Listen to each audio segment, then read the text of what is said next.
باقی عوام کے لحاظ سے ہم نے اپنے سیمینار کا سلسلہ تھا رؤیت ہلال سیمینار، اس میں بھی وضاحت کی، لیکن لوگ کچھ گھٹی میں پائی جانے والی دلیلیں ہیں ان سے باز نہیں آتے، وہ ہمیشہ سامنے رکھتے ہیں۔ مثلا چاند جو ہے وہ 29 کو نظر نہ آئے اور 30 کو جب نظر آئے تو اگر وہ چاند موٹا ہو تو اسی کو دلیل بنا لیتے ہیں کہ یہ پھر آج دوسری کا ہے۔ اگر وہ زیادہ دیر تک رہے نسبتاً تو پھر بھی کہتے ہیں یہ دوسری کا، اگر وہ زیادہ روشن ہو تو پھر بھی کہتے ہیں دوسری کا، اگر وہ کچھ اونچا ہو تو پھر بھی کہتے ہیں دوسری کا۔ حالانکہ سائنس میں بھی، علم فلکیات میں بھی اور شریعت میں بھی، تینوں میں یہ چاند کا موٹا ہونا، اونچا ہونا، زیادہ روشن ہونا، کچھ دیر زیادہ رہنا، ان تینوں میں کسی کے نزدیک بھی یہ چاند کی دوسری کی دلیل نہیں ہے کہ یہ چاند دوسری کا تھا تو اس لیے ایسا ہوا، ایسا ہرگز نہیں ہے۔ سائنس بھی اس کو نہیں مانتی اور فلکیات بھی اس کو نہیں مانتے۔ اصل میں یعنی یہ ہے کہ مثال کے طور پر 29 جو چاند کی ولادت ہے، چاند کی ولادت یعنی قران شمس و قمر کے بعد کم از کم 20 گھنٹے گزرنے چاہیے کہ وہ چاند پھر نظر آئے۔ اس سے پہلے چونکہ سورج کی شعاعیں زیادہ تیز ہوتی ہیں، وہ زیادہ قریب ہوتا ہے تو نظر نہیں آتا۔ اتنے گھنٹے گزر گئے ہوں تو پھر چاند اس قابل ہو چکا ہوتا ہے کہ وہ نظر آ جائے۔ پھر آگے موسم کے حالات اور جغرافیائی طور پر کچھ چیزیں مزید اس پہ اثر انداز ہوتی ہیں، جس کی وجہ سے یہ 20 گھنٹے کا جو وقفہ ہے یہ 30 تک بھی جا سکتا ہے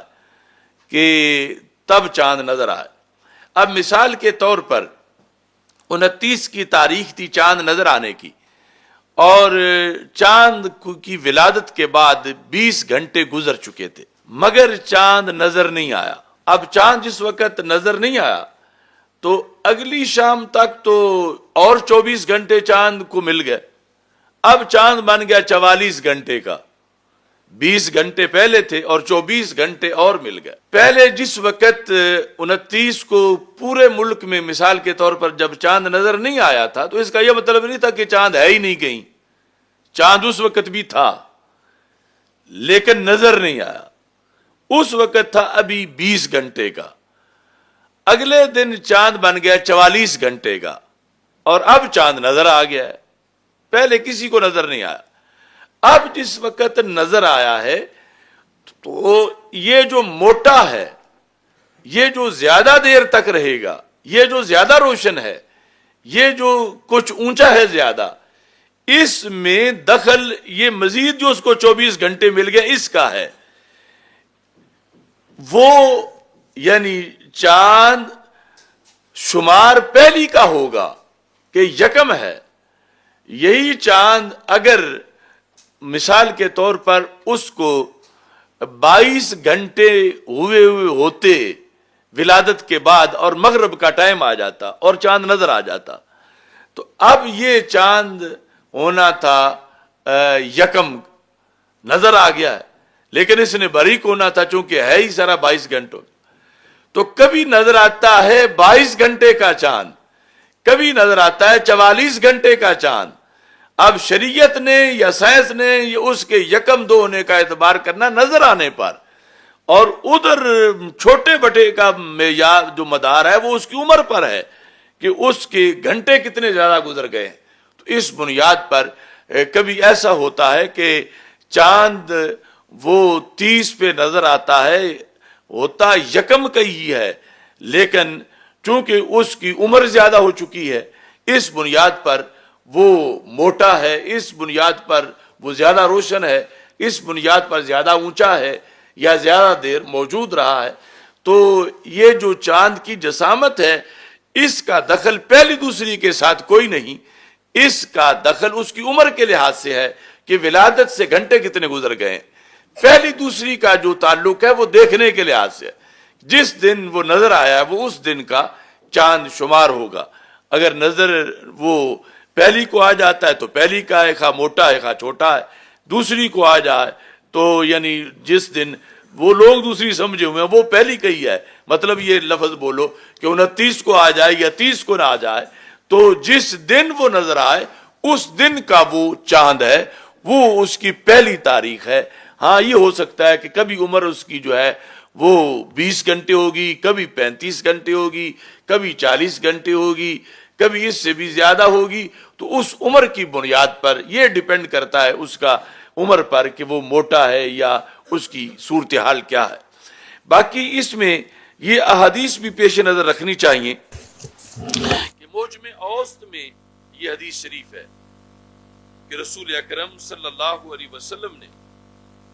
جو قیامت کی علامتیں بیان کی ہیں، حدیث نمبر 6864، تو عن ابی ہریرہ رضی اللہ تعالی عنہ قال قال رسول اللہ صلی اللہ علیہ وسلم من اشراط الساعۃ انتفاخ الاہلہ، قیامت کی علامتوں سے ہے چاند کا موٹا ہونا۔ من اشراط الساعۃ انتفاخ الاہلہ، کہ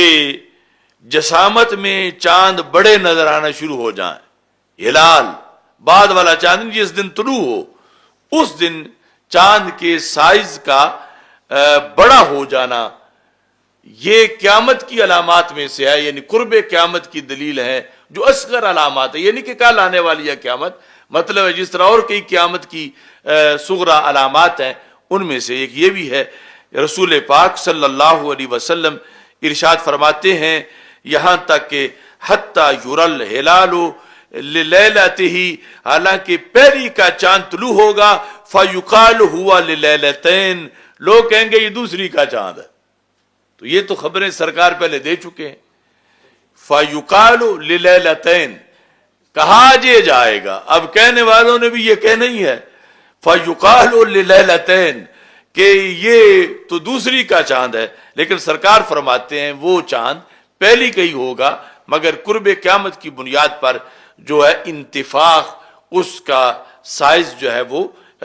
بڑا نظر آئے گا۔ ایسے ہی امام بخاری کی جو التاریخ الکبیر ہے اس کے اندر بھی یہ ذکر ہے کہ رسول پاک صلی اللہ علیہ وسلم نے ارشاد فرمایا کہ اشراط الساعۃ ان تروا الہلال تقولون للیلتین، کہ قیامت کی علامتوں میں سے یہ ہے کہ تم چاند کو دیکھو گے کہ اور کہو گے کہ یہ آج تو دوسری رات کا ہے، دوسری تاریخ کا ہے، لیکن وہ ہوگا وہ یکم کا چاند۔ تو اس طرح یہ جو غلط فہمی لوگوں میں اس موقع پر بھی پھیلائی جا رہی ہے کہ کچھ لوگ کہہ رہے ہیں پہلے تو ہمیں اطمینان نہیں تھا، لیکن چاند دیکھ کے ہمیں اطمینان ہے کہ یہ اعلان صحیح ہوا ہے، تو چاند نہیں بتاتا کہ اعلان صحیح ہوا ہے یا غلط ہوا ہے، چاند اسی رات کا یعنی یکم کا ہے، اس کا سائز موٹا ہونا یہ اس بات کی دلیل نہیں ہے، نہ سائنس کے لحاظ سے، نہ فلکیات کے لحاظ سے، اور نہ ہی شریعت کے لحاظ سے۔